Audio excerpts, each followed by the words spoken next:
Yang siap menerima firman sama-sama katakan amin. Tepuk tangan yang meriah bagi Tuhan Yesus. Please sit down. Welcome home GB Pelita. Nice meet you all. Please join with our social media. Silakan bergabung dengan sosial media gereja Bapak Gembala. Puji Tuhan TikTok Bapak Gembala sudah hampir 120.000 followersnya. Semakin banyak orang diberkati. Jangan lupa subscribe, like, and share. Sangat penting membagikan firman kepada banyak orang. Karena saya tidak upload apapun selain firman Tuhan. Maka mereka senang. Saya tidak buat acara rutinitas sehari-hari saya hanya khotbah dan khotbah. Di WA Story, di Facebook Story, Instagram Story, semuanya hanya firman Tuhan. Saudara yang saya kasihi dalam nama Tuhan Yesus, hari ini kita belajar rahasia kepuasan hidup. Tapi sebelumnya ya, saya bersyukur buat LICC Poise dan mereka Polkol Group akan tanding nanti tanggal 29 di Grand Aston. Mereka tadi tampil dan kemudian juga aku berterima kasih buat tim daripada Excellent Worshippers. Berikan aplaus buat mereka karena sama LICC Poise yang luar biasa ya. Mereka sudah berjeri lelah latihan. Tadi saya sampaikan kepada mereka, saya doakan mentalnya harus memuliakan Tuhan. Bukan harus mental, harus menang. Tidak. Kalau hati kita memuliakan Tuhan, itu sudah menang di mata Tuhan. Ya, dalam pertandingan biasa ada menang, biasa kalah. Tapi hati kita, itu yang penting. Kita belajar Pengkhotbah pasal 8, ayat 9 sampai kepada ayat yang ke-17. Mari sama-sama kita baca dengan suara yang kuat. Pengkhotbah 8, ayat 9 sampai 17. Sudah dapat? Mari sama-sama kita baca. 1, 2, ya. Semua ini telah kulihat dan aku memberi perhatian kepada segala perbuatan yang dilakukan di bawah matahari. Ketika orang yang satu menguasai orang yang lain hingga ia celaka, aku melihat juga orang-orang fasik yang akan dikuburkan boleh masuk, sedangkan orang yang berlaku benar harus pergi dari tempat yang kudus dan dilupakan dalam kota ini. Dalam kota ini pun sia-sia. Sebelah sama-sama. Oleh karena hukuman terhadap perbuatan jahat tidak segera dilaksanakan, maka hati manusia penuh niat untuk berbuat jahat. Walaupun orang yang berdosa dan yang berbuat jahat 100 kali hidup lama, namun aku tahu bahwa orang yang takut akan Allah akan beroleh kebahagiaan, sebab mereka takut terhadap hadirat-Nya. Tetapi orang yang fasik tidak akan beroleh kebahagiaan, dan seperti bayang-bayang ia tidak akan panjang umur karena ia tidak takut terhadap hadirat Allah. Terus ada suatu kesia-siaan yang terjadi di atas bumi. Ada orang-orang benar yang menerima ganjaran yang layak untuk perbuatan orang fasik, dan ada orang-orang fasik yang menerima pahala yang layak untuk perbuatan orang benar. Aku berkata, ini pun sia-sia. Terus oleh sebab itu aku memuji kesukaan, karena tahu kebahagiaan lain bagi manusia di bawah matahari kecuali makan dan minum dan bersukaria. Itu yang menyertainya di dalam jerih payahnya seumur hidupnya yang diberikan Allah kepadanya di bawah matahari. Sama-sama 16. Ketika aku memberi perhatianku untuk memahami hikmat dan melihat kegiatan yang dilakukan orang di dunia tanpa mengantuk siang dan malam, maka nyatalah kepadaku tidak dapat menyelami segala pekerjaan Allah yang dilakukannya di bawah matahari. Bagaimanapun juga manusia berlelah-lelah mencarinya, ia tidak akan menyelaminya. Walaupun orang yang berhikmat mengatakan bahwa ia mengetahuinya, namun ia tidak dapat menyelaminya. Saudara, banyak orang ingin puas hidup sehingga mereka pergi healing. Mereka ke Bali, mereka ke Brastagi, Danau Toba, pergi ke mall. Mereka merasa kalau nanti ke sana mereka akan puas. Tapi setelah pulang mereka pun tidak puas. Ada orang ingin kaya, kalau nanti kaya puas, tidak puas. Ada orang belum menikah, kalau bisa aku menikah Pak Pendeta supaya puas hidupku. Setelah menikah lebih tidak puas lagi. Ada orang udah menikah tidak punya anak, kalau bisa punya anaklah kami Pak Pendeta. Dikasih Tuhanlah anaknya kembar 3. Bukan juga makin puas, dia juga mengeluh, makin repot Pak Pendeta. Ada orang kepingin punya menantu, maunya kawin semua anak-anakku ini. Anaknya laki-laki 5 orang, menikahlah 5-5-nya, dapatlah menantu perempuan. Streslah dibuat 5 menantu perempuan ini dia. Karena dia berpikir puas dia dengan 5 menantu perempuannya itu. Rupanya menantunya itu yang membuat dia stres. Ada orang berpikir nanti punya cucu aku puas. Enggak juga. Punya cucu pun enggak puas. Di mana kepuasan itu? Sejauh apa sekarang kepuasan hidupmu? Apakah engkau puas? Orang yang puas itu dalam hidup ciri-cirinya bersyukur. Kedua, suka di hadirat Tuhan. Ketiga, dia merasa cukup dengan penebusan Kristus dalam hidupnya. Dia merasa cukup Tuhan Yesus ada di hatinya. Cukup bagiku. Jesus enough for me. Tapi ada banyak orang gak puas, mengeluh terus, gak puas-puasnya hidup ini. Dia mau cari kepuasan ke gunung, ke Bukit Siosar, Bukit 2000. Dia pikir dapat kepuasan. Tidak ada kepuasan, saudara. Saudara, ini adalah tulisan daripada seorang Raja Salomo. Raja Salomo yang kita kenal hikmat makrifat. Yang sangat luar biasa Raja Salomo hikmatnya. Dia mengamat-amati kepuasan hidup. Dia amat-amati. Dia lihat manusia pagi, siang, malam gak tidur-tidur mengejar uang. Mengejar harta. Ada loh dengar khotbah ini pun otaknya arisan, jula-jula, siapa yang narik. Ada. Di mana hartamu berada, di situ hatimu berada. Ada. Ada orang terus berpikir bagaimana kaya. Rasul Paulus berkata, Raja Salomo berkata, dia tidak menemukan kepuasan di bawah kolong langit ini. Kitab pengkhotbah, kitab hikmat, kitab yang banyak berkata, semua di bawah kolong langit ini sia-sia. Siapakah Salomo? Anak Raja Daud. Dia adalah orang yang punya tahta, rumahnya besar, perkebunannya besar. Dia punya emas banyak di rumahnya itu. Di seluruh dinding rumahnya itu banyak emas. Saking kayanya, dialah yang terkaya di era itu. Emas dari daerah-daerah diambilnya, begitu melimpah. Bayangkan saja istrinya 700. Mau saya bayangkan? Aku bayangkannya pening kepala. 700 istrinya, gundiknya 300, jumlahnya 1000 orang. 1000 orang loh. 300 gundik tambah 700 istri. Kemudian coba lihat, dia punya anak, sempat punya anak, dia 3 dari 1 istri, berarti 4000 di rumahnya. Berapa sak beras itu? Tanya sebelahnya berapa karung beras? 4000 orang. Masaknya kayak mana lah itu masaknya? Saking kayanya, kurasa 1 hari dia masak 1 miliar. Belum lagi banyak permintaan istri-istrinya ini. Namanya istri raja. Wah, saudara, bisa kubayangkan berarti kaya kali lah Salomo ini. Hartanya melimpah. Kalau dia mau pergi kemana-mana healing gampang. Beberapa di antara kalian aja healing ke Brastagi sulit. Pulang-pulang dari Brastagi pening. Karena ongkos ke Brastagi utang. Ada orang, dia sampai dikatakan dalam kitab pengkhotbah, semua yang dilihat matanya, semua bisa diambil. Tidak ada batas untuk matanya. Bayangkan ibu-ibu, kalau sempat dikasih engkau kemampuan, semua yang dilihatkan sama matamu yang kau inginkan di mall, Podomoro atau Sun Plaza, di Carrefour, semuanya bisa kau habis, kau ambilkan. Tapi aku tahu engkau gak sampai ke situ. Beberapa di antaramu justru beli 1 aja pun berat. Gak sanggup dompetmu. Tapi sok nongki-nongki di mall. Bilang sebelahnya tahu diri.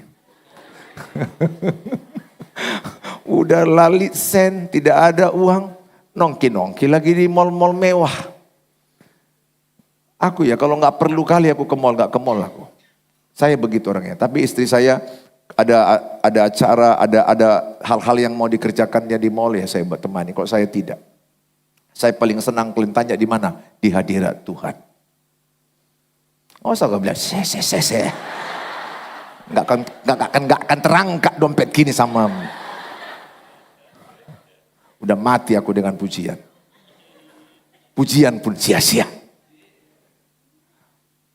Iya, maksud saya, jangan taruh kebahagiaanmu kepada harta. Pengkhotbah 5 ayat yang ke-10. Di sini Pengkhotbah 5 ayat 10 dalam kurung 5 ayat 9. Siapa mencintai uang tidak akan puas dengan uang. Siapa yang mencintai uang tidak akan puas dengan uang. Dan siapa yang mencintai kekayaan tidak akan puas dengan penghasilan. Ini pun sia-sia. Uang tidak memuaskan. Berapapun penghasilanmu, kata Salomo, tidak puas. Berapapun penghasilanmu. Mula-mula mungkin penghasilanmu hanya 1 juta. Kurang banyak. Tuhan dengar doamu 10 juta. Tambah gaya hidupmu, betul nggak? Waktu 1 juta bisa kau makan ikan teri, bisa makan ikan asin, gulamo, indomie kuah, bolak-balik itu kau makan. Karena 1 juta. 10 juta tambahlah gaya hidupmu. Akibatnya tetap kurang.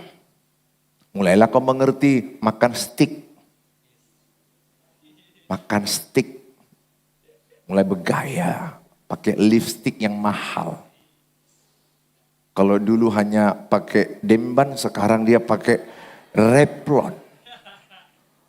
Dulu nggak tahu rebonding, hanya gosok-gosok sendiri. Sekarang udah pergilah ke salon, masuk ruang astronot, gosok-gosok, tergosok lawangmu 500.000. Karena udah tambah dari 1 juta 10 juta. Kurang. Tuhan kasih lagi 100 juta. Tambah lagi gaya hidupmu. Mulailah hedonisme. Kita nggak usah lagi belanja-belanja di Pajak Cahaya, di Kelorong Karto. Nggak kelas. Udah paling jatuh itu maju bersama. Brastagi. Jalan Gatot Subroto, dekat HDTI. 100 juta. Mulailah bergaya. Sepatumu dulu lepesnya, sekarang pakai heels, dia pakai yang ada apanya itu. Mulai bergaya lah. Dulu nggak taunya kau pedikur, menikur. Tuh kukurnya kau terus, tapi gara-gara udah 100 juta, tolonglah. Tergesek 3 juta. Dulu nggak tahu kau mencabuti ini, mencabuti bulu ketiak, kau cabuti sendirinya. Sampai kalau ke mall, cabut bulu ketiak. Tergesek mencabut bulu ketiakmu yang bau itu. 2 juta. Kalau dulu pakai sendirinya, kau pakai pinset begini-gini kan sendiri. Sekarang udah tambahlah gaya hidupmu. Gara-gara 100 juta penghasilan. Habis ke salon. Pergilah, semualah yang gak perlu pun kau warnai semua. Ikut alis mata pun yang udah bagus, kau ginikan lagi alis matamu, cobalah. Ya suka-suka mulah, yang gak perlu ditanduskan, kau tanduskan, kau gunduli semua. Ya terserah lah, aku gak larang itu. Udah kepingin lagi. Korea gak cukup Tuhan, 1 miliar. Yang hidungmu udah bagus, gak puas kau dengan hidungmu itu. Kau lihat hidungmu, ini hidung atau cambu air ya? Ya Allah ya Tuhan. Papa, oplas. Tergesek kau 300 juta. Gak puas. Pulang pun dari sana udah puas. Tidak puas-puasnya. Ketipu. Saya udah jumpa banyak pasien-pasienku yang punya banyak uang. Keluargaku, kenalanku. Aku udah jumpa orang yang kaya raya sekali di dalam pelayanan. Mereka curhat sama saya. Pengusaha-pengusaha kelas kakap. Yang ngomongin sama saya juga kelas kakap. Ku kasih tahu ya Pak Pendeta. Teman gua orang-orang kakap semua. Ku sangka ikan kakap. besar orang-orangnya kaya raya. Pernikahan hancur. Anak-anak narkoba.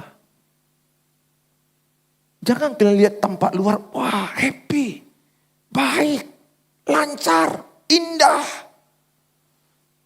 Itu hanya packaging luar. Masuk dalam seperti neraka. Gak ada damai-damainya, jumpa suami, jumpa istri, papu. Anak-anaknya lari, broken home, sporing, narkoba. Kenapa anaknya gak mendapatkan kepuasan di rumah? Pergi ke tempat dugem, pergi narkoba, pergi judi. Di sana pun mereka gak puas. Kurang banyak rupanya istrinya si Salomo. Udah banyak. Kurang banyak lagi rupanya istri wanita Samaria yang jumpa Yesus di sumur Yakub. Tuhan bilang, yang keenam ini pun bukan suamimu. 6 loh. Mau bu? 6 suamimu? Mikirnya berat. Pasti dalam hati ibu, 6. Satu aja ya Allah ya Tuhan. Merawat yang satu itu pun aduh Tuhan, perlu mujizat. Gak puas. Seks tidak membuat puas. Orang pergi, gonta-ganti seorang hamba Tuhan yang mantan pelaku seks bebas. Dia kesaksian di depan ribuan orang. Aku kaya raya. Ke Australia semua, bule pun ada, orang Hong Kong pun ada, semua sudah ku tidurin. Tapi aku kosong, dia bilang. Tidak penuh hidupku. Uang aku punya, wanita aku punya. Harta aku punya, perusahaanku ada di Australia, dia bilang. Hotelku ada di Australia, di berbagai tempat. Dan di situ juga aku punya simpanan banyak wanita. Setelah dia lakukan pun gak puas. Karena memang seks tidak membuat puas, uang tidak membuat puas, harta tidak membuat puas, penghasilanmu tidak membuat puas. Hari ini, mari kita bertobat. Jangan sampai seperti apa kata si Salomo dalam Pengkhotbah 1 ayat yang ke-8. Pengkhotbah 1 ayat yang ke-8. Segala sesuatu menjemukan sehingga tak terkatakan oleh manusia.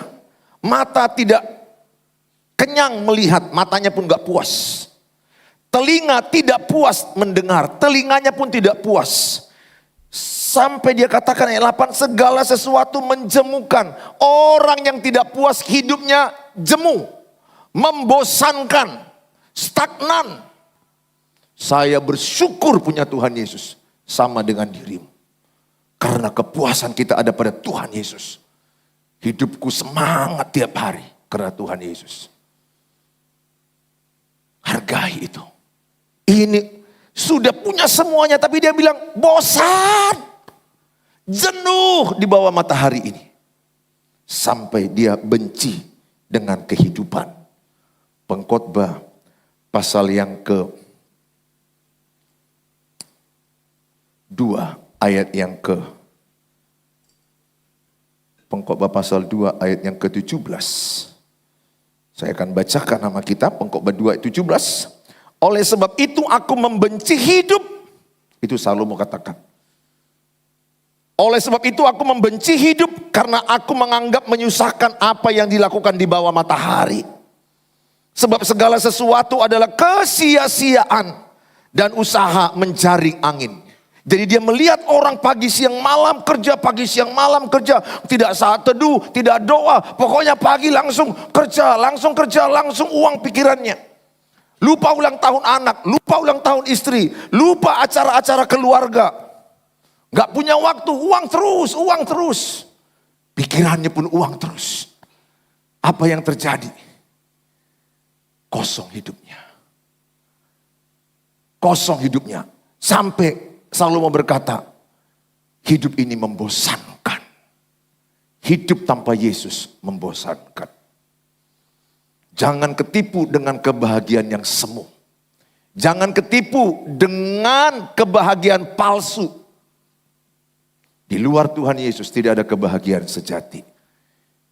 Itu hanya kebahagiaan seperti bayangan. Sebentar kita lihat langsung lenyap. Tapi damai dari Tuhan Yesus, damai yang abadi. Kebahagiaan dalam Tuhan Yesus, kebahagiaan yang abadi. Di tengah-tengah masalah pun engkau bisa merasakan damai sejahtera memenuhi hatimu. Makanya bersyukurlah punya Tuhan Yesus. Itu sumber kebahagiaan. Akhirnya di pasal 12 disimpulkan Salomo dengan kata ini. Pengkhotbah pasal 12 ini, pasal terakhir kan pasal 12. Ayat yang ke-13.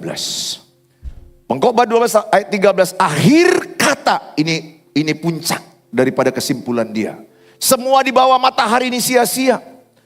Mengejar uang seperti mengejar angin. Kepuasan dalam dunia ini seperti kepuasan angin, tidak tertangkap. Akhir kata dari segala yang didengar ialah takutlah akan Allah dan berpeganglah pada perintah-perintahnya, karena ini adalah kewajiban setiap orang.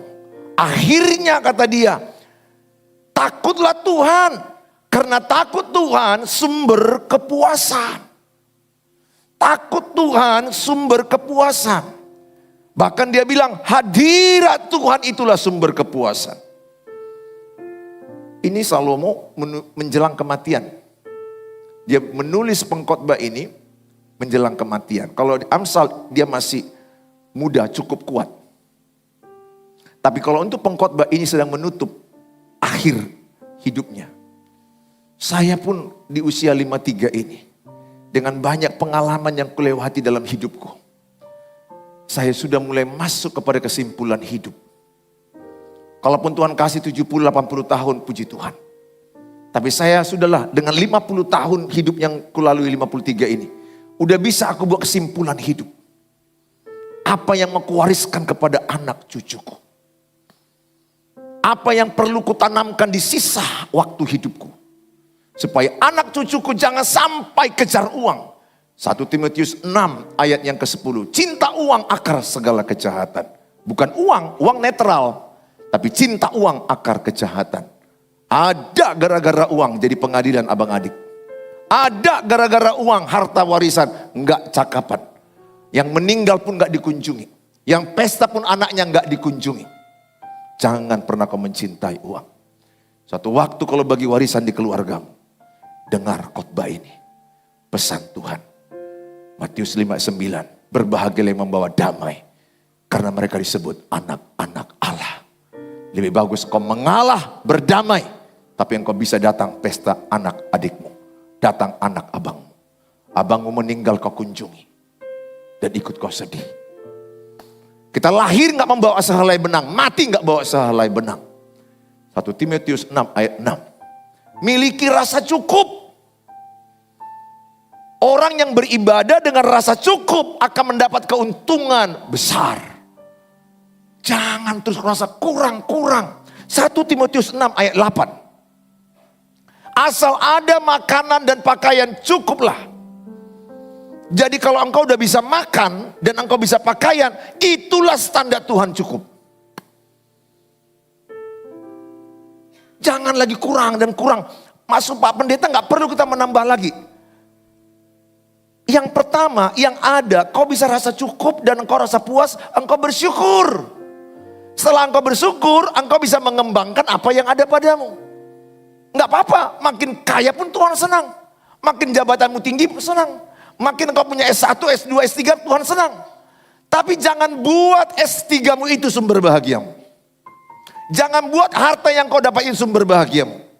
Jangan buat istrimu sumber bahagiamu. Jangan buat suamimu sumber bahagiamu. Anak-anak gadis, jangan berpikir, wah nanti kalau aku menikah, ada nanti yang menjaga aku kalau aku sakit. Kalau sakit punggungku dikusuk-kusuk aku. Baguslah, terlalu menghayal kau seperti apa. Dunia fantasi lah kau bayangkan pernikahan itu. Padahal tidak seindah yang kau bayangkan. Nanti akan ada yang, wah nanti kalau aku nangis, ada nanti tempat dada yang bisa, aku nangis bang. Baru abang itu, iya dek. Selagi masih ada abang, gak apa-apa. Itu belum menikah. Sesudah menikah, masuk babak baru. Itu kan babak pertama. Masuk babak baru. Demikian juga kalau laki-laki. Kalau lihat nih, ada nanti yang masak-masakan aku. Nanti kalau aku mau kerja, kopi. Impianmu terlalu, nanti kau berpikir istriku ini lemah lembut. Udah makan bang. Itu sekarang, waktu pacaran. Itu pun baru PDKT. Waktu PDKT kan semua drama semua. Abang, udah makan ya bang. Indomie kuah atau Indomie goreng? Masuk kau menikah, mau aku goreng bang? Perhatikan, beda. Kalimat udah beda. Aduh. Jangan buat pernikahan sumber bahagiamu. Kasihan kau. Harusnya orang menikah itu begini. Bahagiaku penuh dalam Kristus sebagai laki-laki. Sebagai perempuan bahagianya penuh dalam Kristus. Karena penuhlah bahagiaku, ku kasih sama istriku. Karena penuhlah bahagia istriku, dikasih sama aku. Karena menikah itu memberi kebahagiaan. Bukan mengambil kebahagiaan. Tapi sumber kebahagiaan kita dari Tuhan Yesus. Bukan dari uang, bukan dari harta. Coba ingat. Bang, kita pergi lalu makan-makan bang. Daerah pantai. Di mana dek? Belawan. Di situ ada restoran enak, ada ombak-ombak. Ser. Ada kapal-kapal bang lewat. Cuci mata. Udah pening bang, mau healing. Pergilah kalian ke sana. Tiba-tiba setan masuk, berubah topik. Cekek-cekean, kumatikan kau. Maksudnya healing. Terjadi cekek-cekean. Ngapain kau capek-capek ngabiskan uang untuk puas? Di dalam hatimu ada Tuhan Yesus. Itulah sumber kepuasan sejati yang tidak pernah habis-habisnya. Oh, ketika kau berdoa, engkau berlutut, kau tahu main gitar. Ketika engkau menyembah, mungkin melalui YouTube, engkau angkat tanganmu, kau sembah Tuhan. Kepuasan hidup sejati akan ada padamu di hadirat Tuhan. Maka kata Daud, lebih baik satu hari di pelataran Tuhan daripada beribu-ribu hari di tempat lain. Capek kamu, capek. Bukan salah ke salon, bukan salah ke mall, bukan salah nonton, bukan salah pergi jalan-jalan, enggak salah. Kalau ada uangmu, pergilah. Tapi itu enggak bisa sumber. Ganti suasana iya, tapi sumbernya Tuhan Yesus.